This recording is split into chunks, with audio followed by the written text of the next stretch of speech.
I'm replacing the Fusible Link on a 2007 GS350 Lexus, and one of the steps I'm finding I had to take the whole wiring harness box out of there, and then to try to figure out how to get the whole unit out, I noticed I finally ended up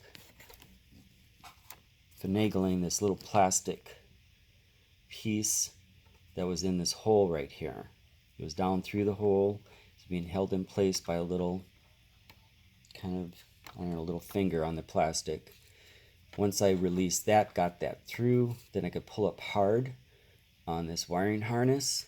And then I also had to free up a couple tabs here. There's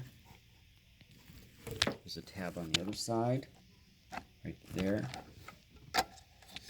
So it's here, right on the other side, right there.